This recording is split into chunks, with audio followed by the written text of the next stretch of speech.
Hey everyone, welcome to PC Perspective. It's been a busy couple of weeks here at the website as the new consoles are launching, and with it comes the consistent and perpetual debate of PC versus consoles for gaming. Right? Obviously, being a PC Perspective website, you know where our hearts lie, although we do love to discuss the console technology and kind of what they offer that's unique and different.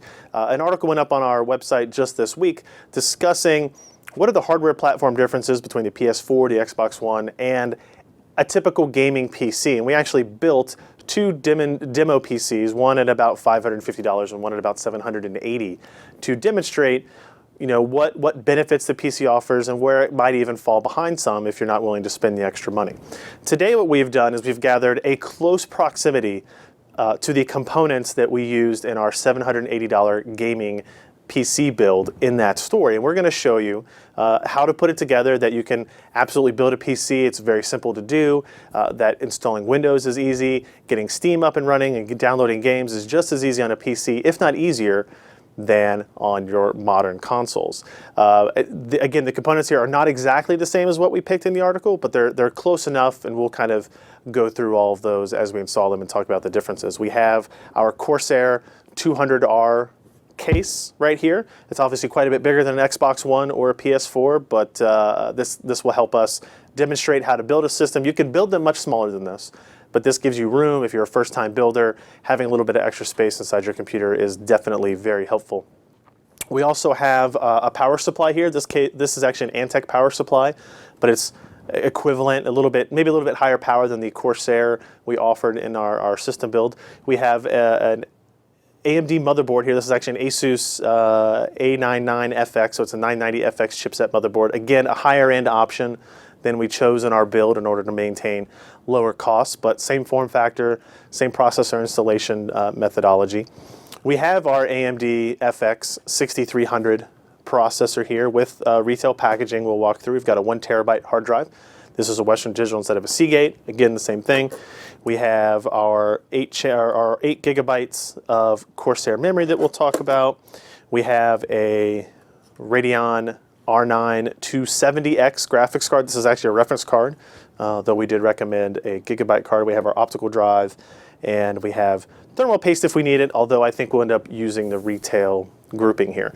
We don't have the copy of Windows sitting out with here. We've got a USB installer we'll show you when we get to that point. So let's go ahead and dive in.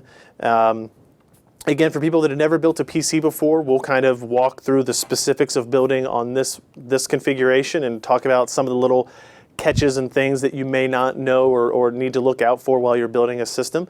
And for me, when I'm building a PC, it's a very individual experience. A lot of people do things differently. I like to configure the motherboard, processor, and memory first before getting anything involved with the case. So let's go ahead and get this out of the way, and we'll bring out the motherboard and processor.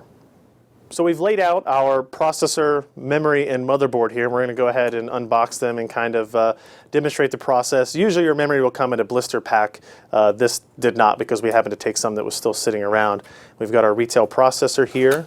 So we'll go ahead and open that up and show you what you get inside the box with that. You got some instructions there, lots of different options for how to install processors. This is a pretty generic guide. Toss that out of the way. So here you actually have the AMD FX 6300 processor. You've got a case badge if you're still into putting those on your system. So keep that in its little protective case for now. And we've got a pretty generic stock heatsink. These are not the best quality, but they will get you by. They're not the most efficient. They're not the most effective. They're not the quietest. But for getting a budget system build, this is a fine option for the 100-watt TDP of this particular processor. You can see this already has some thermal material applied to the base of it. It's kind of a interesting square grid pattern there that we'll go ahead and use. It is, again, not the best possible out there, but just fine for a kind of simple use. So I will place this back into its plastic case and hold that. And now, again, this is a different motherboard than we used in our build, but much of the installation process and everything will be the same. So we'll slide the box out of the way and take this out of its loud, crinkly, static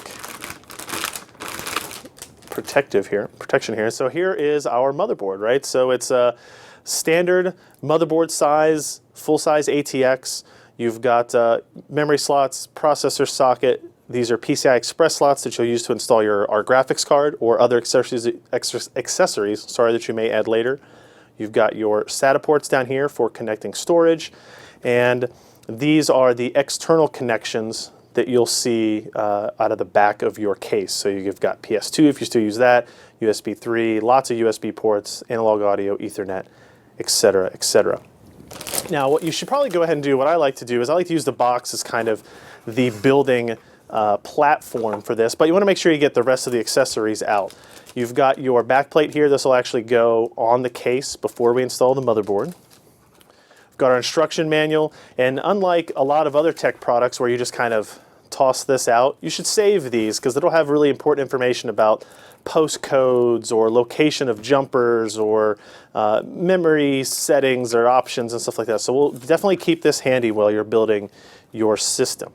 It comes with a SLI connector if you're going to use multiple graphics cards. We selected a AMD Radeon card here, so this isn't really necessary or used for any purpose. And then these are SATA cables. They actually, in this particular motherboard, they gave you 4 SATA cables to connect optical drives or hard drives to your motherboard, so that's good. You'll definitely need those.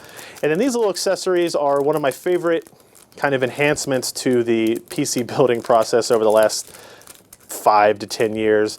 And they are basically little adapters that allow you to connect the front panel on your case, the power button, the reset button, LEDs, up close and personal where you can see all the pins and the labeling, and then they very easily slide down on the motherboard. So we'll show you how to use those in a little bit as well. So we'll set those off to the side now. Put this back inside here, and then go ahead and take our motherboard and set it on the box like that. Now, some people will do this inside the case. I like to do it outside of the case. Sometimes you want to get really close and look at things. You want to make sure you're doing everything correctly. It's just a little bit easier to do this kind of outside of all that with none of the restraints.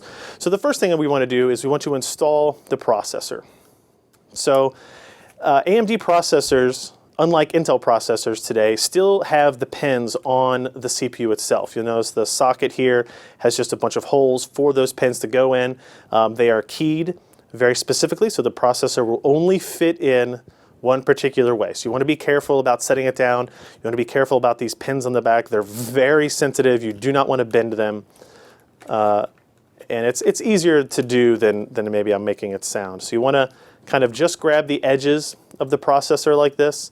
You don't want to really get down and touch the pins that way. You want to grab the edges. And what you should see is, for this AMD processor, there is a yellow arrow right kind of there on the green part of the processor. And you can't see it. If you look on the above shot, you can see there's a white mark next to this CPU socket.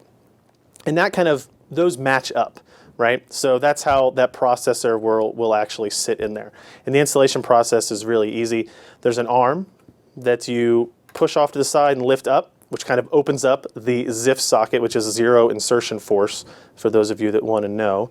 And once the arm is up, you take the processor and you just kind of gently place it. And it should plop right down. There's no clicking sound or anything yet, but it should just sit in there really nice. And if you wiggle it around a little bit, you should kind of feel the pins inside those openings, so no problems there. And then once that's in there, you just go ahead and pull this arm back down so that it locks under that tab. Now your processor is inserted. It's really that easy, guys. No problem at all. Now the next part you want to make sure you install is the heatsink. Heatsinks are very important. If you don't have this, your system will likely not boot. We're smart enough now these days that it's not going to kill your system, but the installation process for this is also pretty simple. You'll see on the motherboard that the AMD motherboards have these kind of brackets already pre-installed. For your stock heatsinks and a lot of heatsinks that are aftermarket, they'll actually still take advantage of these brackets on the side. If you get like a Corsair H60 or something, or any self-contained water cooling kit, it may take advantage of these. There are some coolers where you have to remove these, and in Intel platforms, it's much more common for you have to put something on the back of the motherboard. For our situation, for our use, it's just easier this way as well for somebody who's building a PC for the first time, but we don't have to do that. So there's a power cable coming out of the back of the fan, and you simply want to make sure that your cable has enough room to get to the fan headers on the board.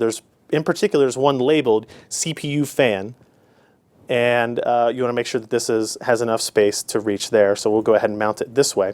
And you just set the heatsink down. It'll kind of fit right in there.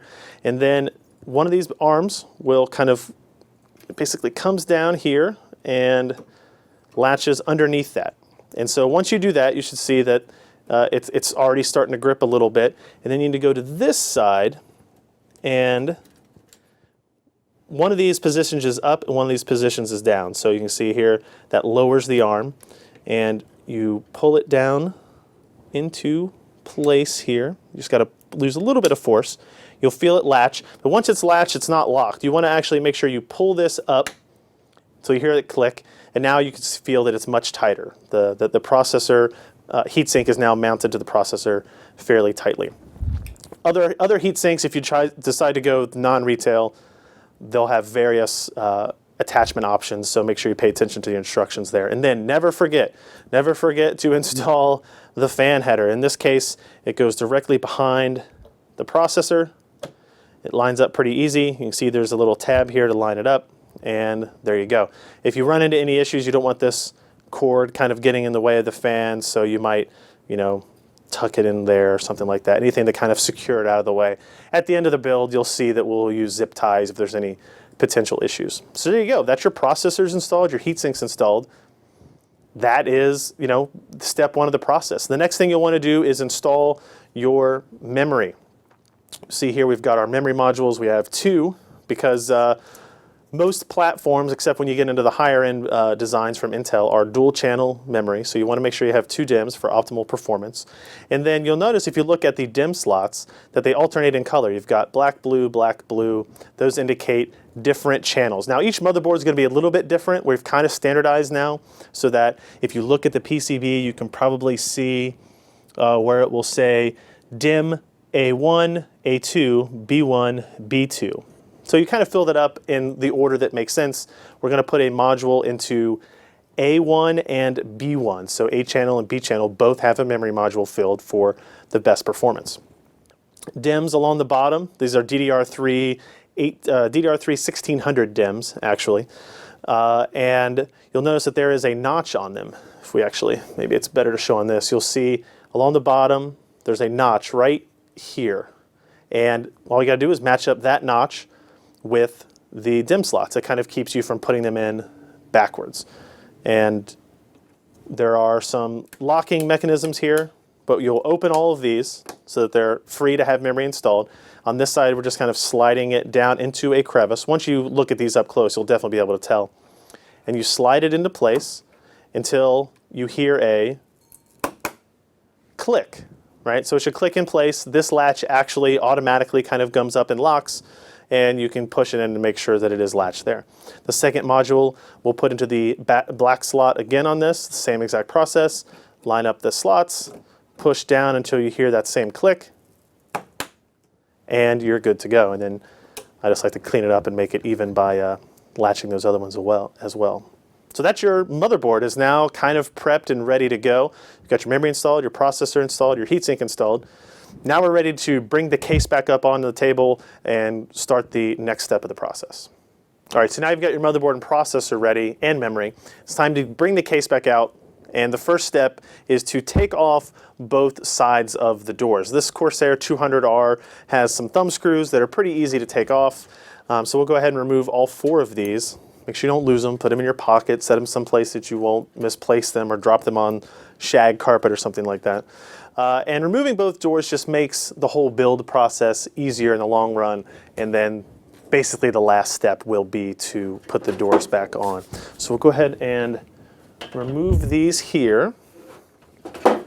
And we'll start the installation process. Again, everybody is going to have different preferences about what order you should be doing things in. This is what we like to do here.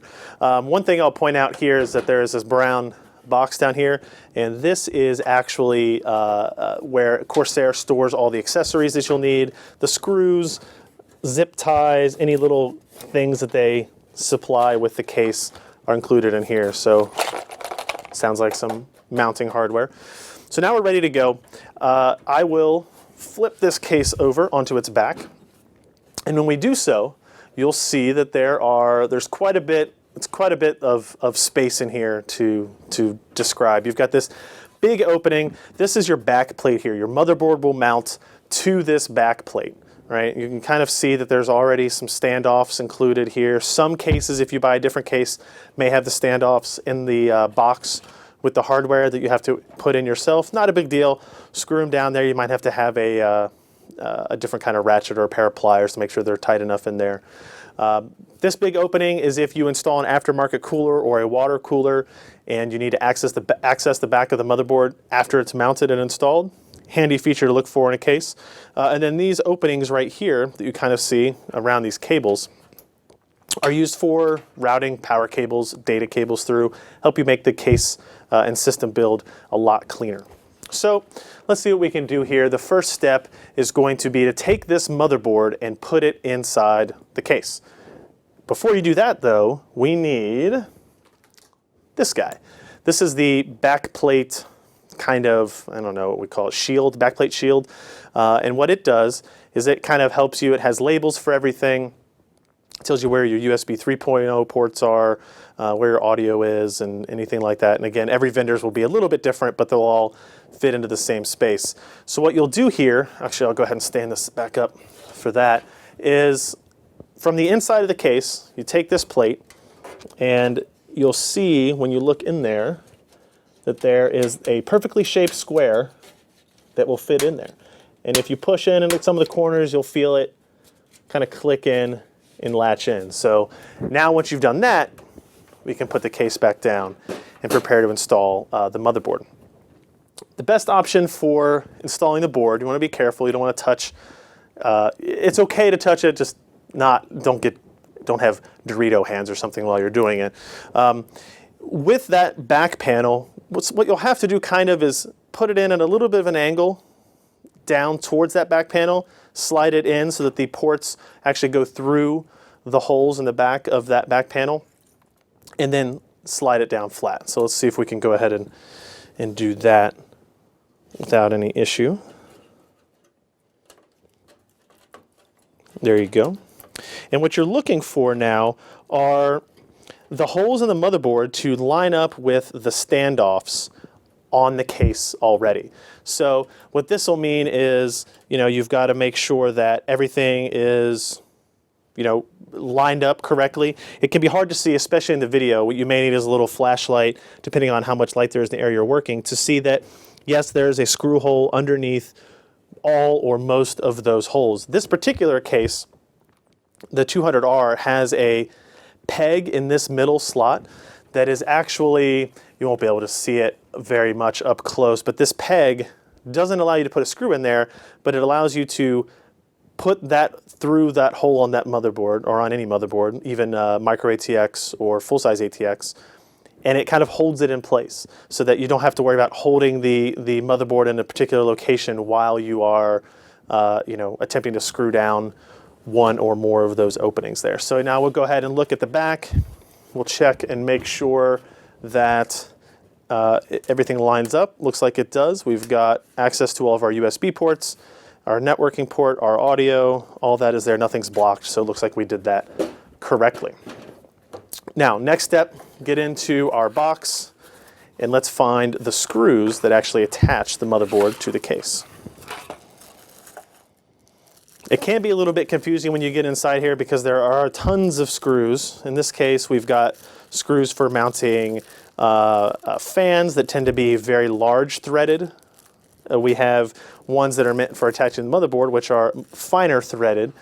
We've got lots of these zip ties that Corsair was nice enough to include, which kind of help for cable management after the fact. And then here we've got some other screws that are even finer which I'm guessing are actually the ones to install the motherboard on there. Yeah, we'll use the finer, usually the finest thread is the best option there, but not always the case. You'll see once you try to put a screw in whether or not it is the correct one here. So let's go ahead and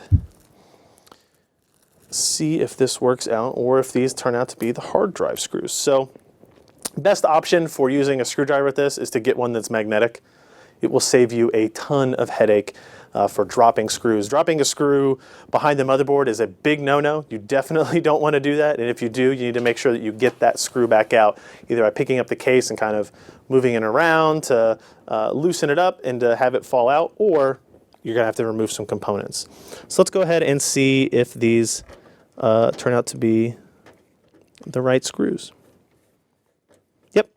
So you can see there, on this particular motherboard with the full-size ATX board, you'll have 3, usually 6, 9 screws. Again, with this case, because it has that one stud, you're only going to have to worry about 8 screws. But you need to install all of them. A long time ago, when I was used to doing this, you would have to put a protective washer underneath each screw that would, they said, was preventing any kind of electrical malfunctions, shorting out of the motherboard, things like that. But motherboard techniques have improved, so we don't really have to do that anymore. So we've applied all the screws into the motherboard, into the case. It's mounted there, it's firm, we're ready to go to the next step. And for me, what I like to do next is get most of the components into the case that aren't necessarily attached to the motherboard physically. So that means your hard drive, your optical drive, any SSDs, something like that. But I usually will save things like graphics cards and sound cards to the end in order to help me organize cables the best way possible without anything getting in the way. So the next step for me is going to be getting the hard drive and optical drive into the system. In this particular case, hard drives are mounted here at the bottom and your optical drives are mounted up at the top. Usually, a lot of Corsair cases and a lot of cases in general now will come with hard drive sleds that will come in and out, and they'll have mounting holes for 2.5-inch drives or 3.5-inch drives. In this particular case, it doesn't have those, but it is built very well, to very easily take advantage of 3.5-inch drives, which is what we have in our build. We have a Western Digital 1 terabyte black drive, 7200 RPM. So if I go ahead and stand this up, what you can kind of see here, if we look at the back, is that this back of this is open as well. This is where our SATA data and power cables will come through so that we can take them back through these openings to the motherboard. This helps keep things clean and neat and organized. In this particular case design, it's really, really simple. You just slide the hard drive in, and there is one little retention clip here that you have to pull back. There's a little stud in there. I don't know if we can see that. There is a silver stud on this that goes into one of the mounting screw openings on the hard drive. So installation is really just sliding that in. Once you meet it, continue to push it until it goes into the appropriate screw hole. Now, this case does have 2 extra screw holes rather, that you can use to affix the hard drive in a more permanent fashion. And I would actually recommend installing them. One here and one just behind it here. And that will keep the hard drive from vibrating any, it'll keep it from making any noise, it'll keep it from affecting any of the performance issues. So I would go ahead and install those screws on your 3.5-inch hard drive that you're putting into your gaming PC. Now the next step is to install the optical drive, and that's really just as simple, except you have to remove a front panel part as well. So if you look here, these different front panels will actually come out. You simply push them from the back side, and we'll take the top one here, and just like that, you might want to save it in case you decide to reuse the case, change an optical drive, or decide not to have an optical drive, which many people are doing these days with PCs with all the downloadable media. So now you've got this opening, and you've got the capability to install your optical drive. It is also, on this 200R, a completely screwless configuration. Just like the hard drive we installed, all you have to do is take the optical drive and slide it in, and there's one clip that you need to be careful for and make sure that you pull it back as you slide it in. And then as it comes by, you hear it latch into place, and now your optical drive is mounted. And again, there are extra screw holes in here for retention, which can actually help with optical drive noise as well, these two up here. So I would recommend installing those. So now we have our motherboard, processor, memory mounted in our case. We have our optical drive, we have our hard drive mounted, and now what we're ready for is to get into some of the, maybe what might be considered the most difficult part is getting the power supply mounted, routing the cables, and making it all kind of look pretty while you do it. Some cases will still have power supply installation at the top. Most of the new ones actually mount the power supply at the bottom. Let me do that again.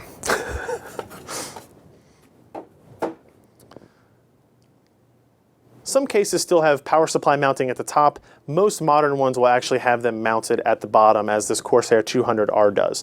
Now, in terms of power supplies, there are a lot of different options here. This is an Antec high current gamer 620. It's a pretty good power supply, but one of the things that it does not have that I usually like is modular cables. Notice that this giant bundle of wires is going to be with you the whole time. This doesn't disconnect. Some power supplies, like the one we actually used in our build, are partially modular, which means some of the primary cables, things that you'll always need, like the 24-pin ATX power, the 8-pin ATX power for the motherboard, are permanently attached, maybe a couple of PCI Express cables, but then there are little openings for power supplies that you can add cables if you need them, or you don't need to keep them in your case if you don't. It's not really that big of a deal either way. It's just a matter of, is this going to be the cleanest way or to mount the power supply or not? In this case, you'll see we have plenty of room inside this design to mount this particular Antec power supply. Now, this power supply has a fan on it. You'll notice that in the case, we have an opening at the bottom that actually has a removable fan filter. So this allows you to filter the air that's coming into the system through the power supply, which is a nice feature. Now, to take advantage of that, the power supply fan that draws air in will have to be mounted upside down, just like this, and installed this way. Now, again, in this particular case, there's a little metal plate here that helps you direct where the power supply should go, making sure it doesn't interfere with the motherboard. There are standards and sizes, so you don't have to worry about messing anything like that up. And you just want to push it up against the back of the case so that it's flush. And when you do that, as I rotate this design around, you'll see that there are a number of screw holes here, kind of meant so that you can install it in either direction depending on the power supply manufacturer's fan orientation. So what we'll go ahead and do now is attach this with 4 of the larger thread screws that Corsair included, although sometimes power supply vendors will include their own as well.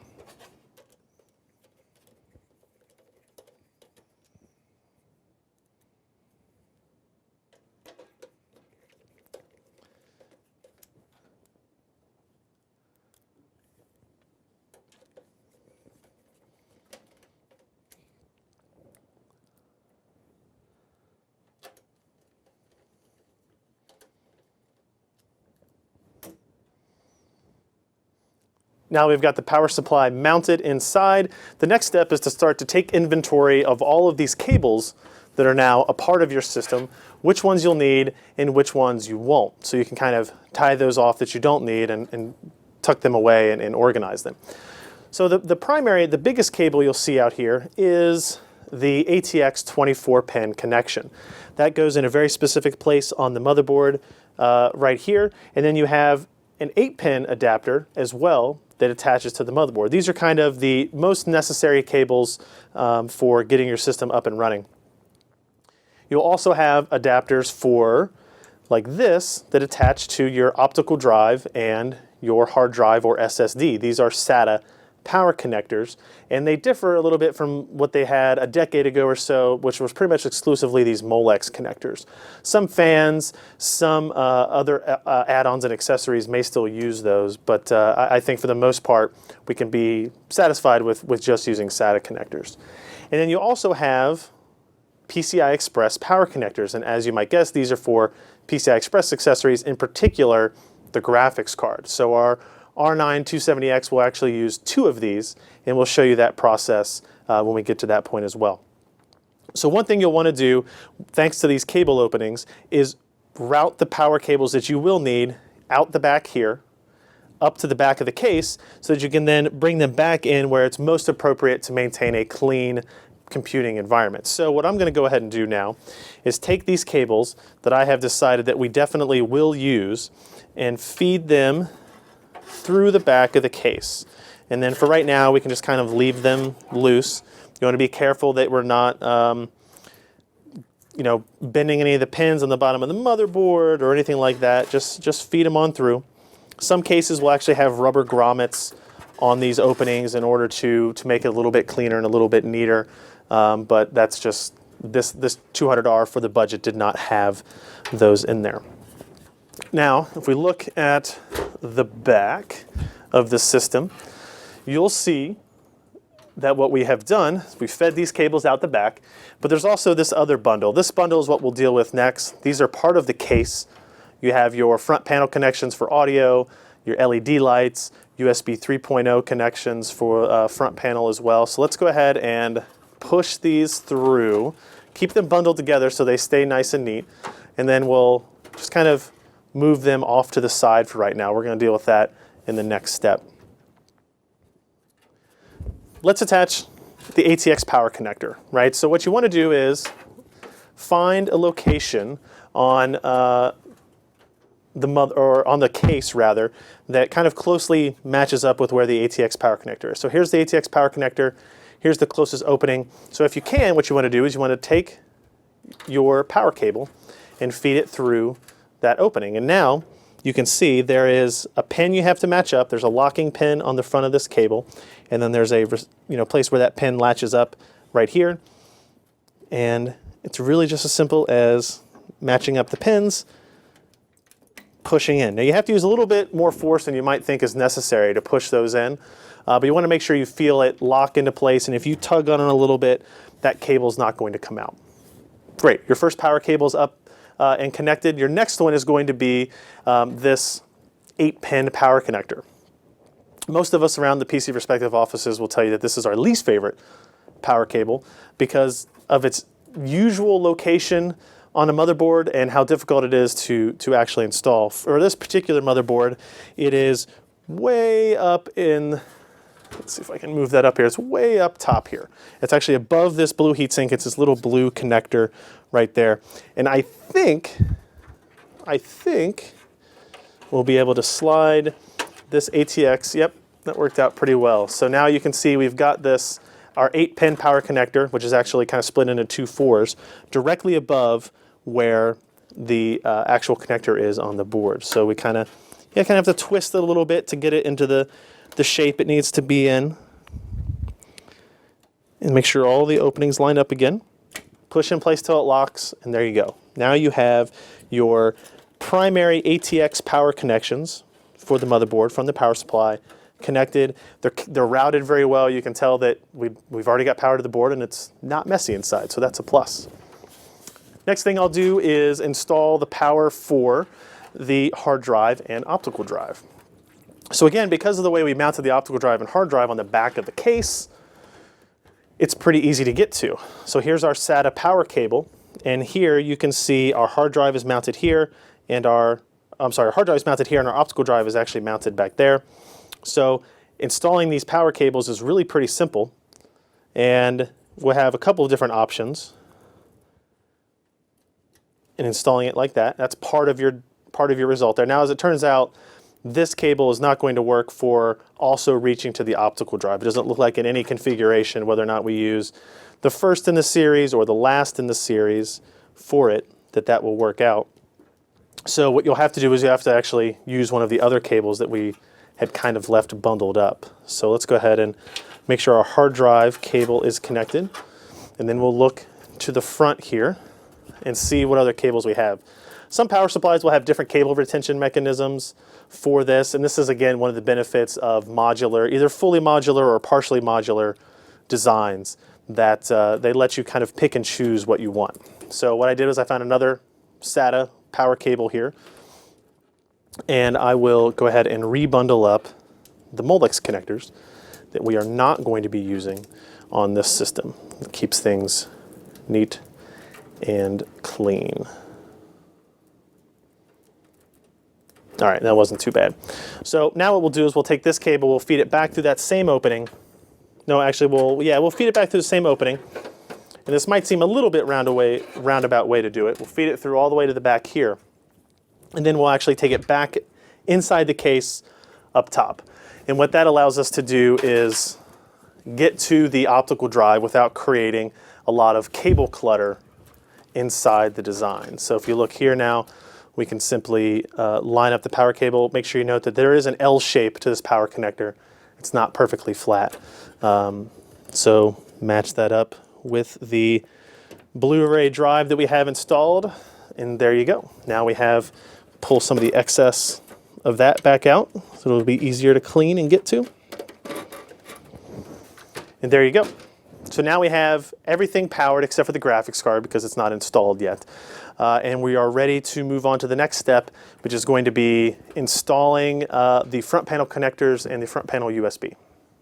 Now, dealing with this bunch of cables from your case can be pretty intimidating. There's a lot of kind of loosely bundled wires, and they all have odd names on them, like HDD, LED, and power SW, which you could probably guess is the power switch.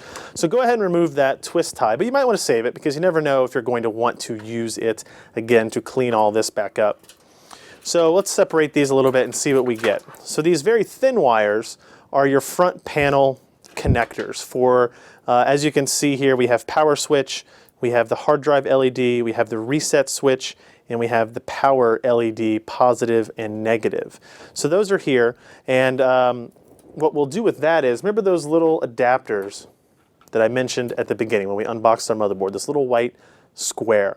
Now what you used to have to do back in the old day was get down really close to the motherboard and look at all these pinouts, and they were different on every board vendor, and sometimes they weren't labeled very well, and sometimes you had to use in manuals to match up. But now you have this really cool thing where all of this is labeled very well for power, LEDs, reset, all that good stuff, and you just attach these cables to it. So what we'll do is we'll take the hard drive LED and attach that. We'll take the reset switch and attach that. We will take the power switch and attach that. And simply slide them on over the pins. Now the power LED is a little bit different because they're separated. You've got positive and negative, but again, it's labeled on here, power LED negative and power LED positive. So the only one that we did not install anything on was the speaker, which is a legacy feature that nobody really uses anymore.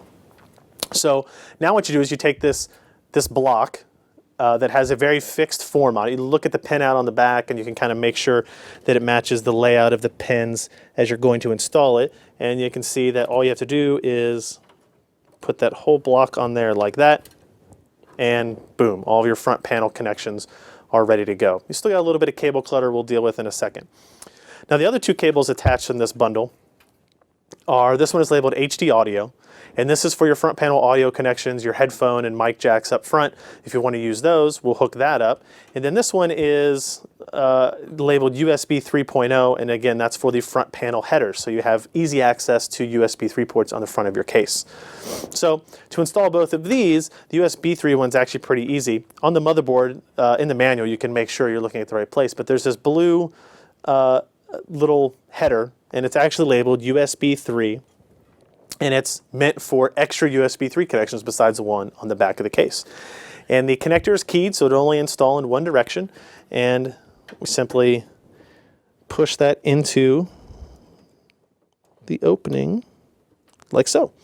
And again, now you've got your USB 3 connected. We've got a little bit of cable clutter. We'll deal with that. And then for the HD audio, there's another header on the motherboard that will be labeled audio. And once you find that, again, this is keyed so that it will only install in one form. And there it is. On this particular motherboard, it's called AAFP. So we'll go ahead and install that header like so. So now we've got everything connected. And if you want to, you can either use this twist tie that was originally on the case, or you can use one of these zip ties that Corsair included with it, and just kind of attempt to, in the best, easiest way possible, kind of bundle things up so that they're out of the way. You might be able to like feed them behind the case or anything like that. This way, we'll just kind of bundle this up a little bit so that it's easier for us right now. And once you have everything absolutely installed, that's when you can kind of go through and do your cable management and perfect anything that you might want to. So there's that. Now we're installed. We're good to go. The next step is to, I think, install the data cables from the hard drive and the optical drive onto the motherboard. Now we have these sitting here. The motherboard, again, came with some. And you'll notice that there are two different connectors on them. On one end of both is a straight connector, and the other end is a right angle connector. And this is a nice addition, a nice improvement in the way things used to work, as what it allows you to do is, as you connect it to the back of your optical drive, it only fits one way. The right angle makes it so it's very clean cable installation. Now for the best look and for the cleanest organization, I feed it back into the back of the case, and then you'll see the SATA ports. They're right here on the motherboard. They're actually, the connections are facing away from the board. Some of the motherboards, the SATA connections will face up, kind of like this one does, but I like it when they face off to the side. It just makes installations a little bit easier. Notice on this board that there are some blue ports and there are some white ports. Now the blue ports are labeled SATA 6G E1 and 2, and then these are SATA 6G 3 and 4 and 5 and 6. Now what that will indicate is different depending on your motherboard. It could mean that they're running off different chipsets, different controllers.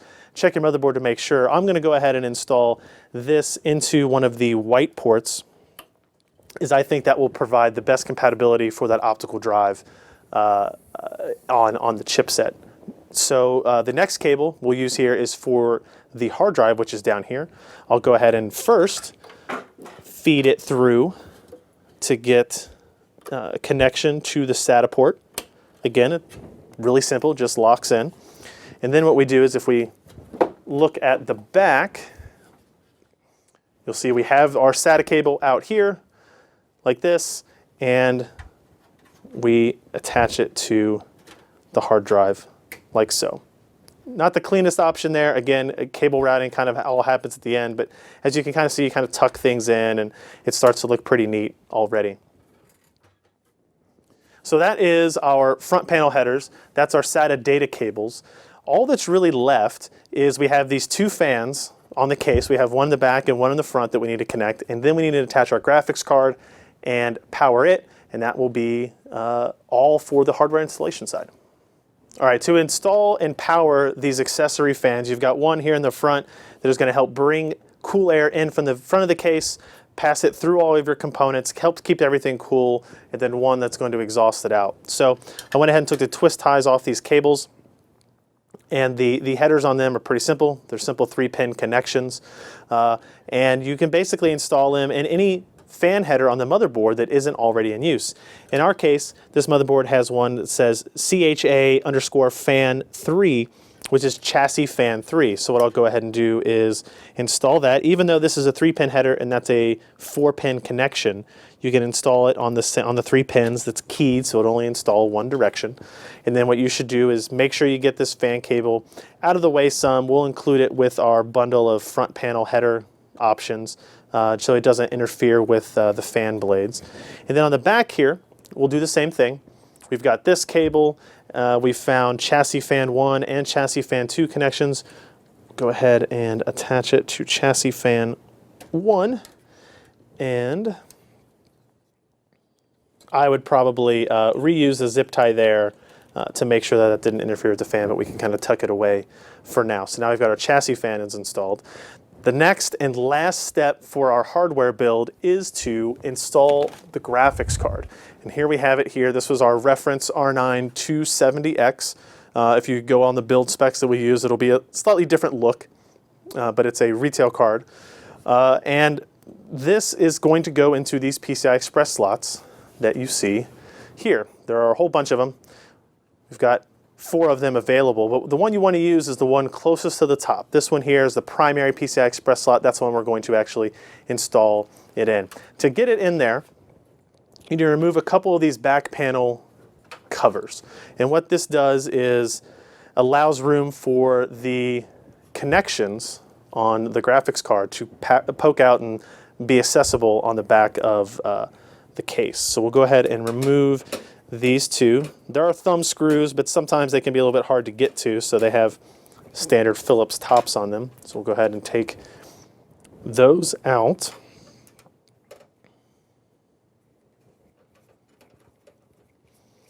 And once you take the screws out, you'll actually go ahead and remove these back plates like this. They're just kind of extra, but again, I would hold on to them, keep them in a box with the rest of your stuff. I like to use the motherboard box as the place to keep all those goods in case you ever need to replace anything, send anything back for warranties, etc. So now installation of the graphics card is pretty simple. You're going to line it up with the the PCI Express slot in question, and make sure that you took out the right back panels over here, and make sure there's nothing underneath the video card. But once you line it up, it should kind of fit into place, and then you push it down till you feel a click. There you go. So we felt it click, and if everything was right, if you tug on it a little bit, it's not going to slide right out. But now that you've got that installed, we need to put those screws back so that it's completely safe and retained inside the system, and you don't have any issues with wiggle or PCI Express slots not matching up. So I mean, it's really just that simple. This motherboard, and I think a lot of motherboards in this form factor, will support multiple graphics cards. If you want to do that, you know, check your motherboard for the best layout, but you've got 3 other PCI Express slots that they could fit in, and there's obviously one that's going to be the best option for that. Multi-GPU is a more advanced option for PC gamers, but I think once you figure out what you're doing, it won't take very long until you're going to want to install a second GPU anyway. So we're almost completely finished. You'll notice here that there are 2 connections for PCI Express power, 2 6-pin connections. Every video card is going to be a little bit different. This particular GPU requires 2 6-pin connections. If you remember in the back, I actually pulled out these 2 PCI Express adapters right here. So what I'm going to do is match up where I think they should come through, and let's go ahead and filter those back into the main area of the case. Go ahead and slide them through some. Flip it back on its side, and 6 pins. You notice that this connector actually has an extra 2 pins off to the side. Some higher end graphics cards will require 8-pin connectors, which you just would then push together. For this graphics card, it requires 6-pin, so we don't need that kind of extra bit of power. Just latch it on there. It doesn't matter which one goes into which port. Push it until it locks. And again, we'll do that here as well. Push it until it locks. And it looks like I just noticed that the USB 3.0 header came off while we were pushing those through, so make sure you get that back into place. There you go. So now we have all of the hardware installed in the case. We're ready to power it up, install our operating system, start installing our games. You can put the doors back on it if you want. I tend to like to leave the doors off of it just so I can make sure the CPU fan is spinning, make sure the fans that are supposed to be spinning are moving and everything is working in order. The graphics card fan, all that stuff is good to make sure that it's functioning correctly. But that's all it took, right? You saw us build this system in real time for putting together a gaming rig that I think most people are going to be really, really impressed by.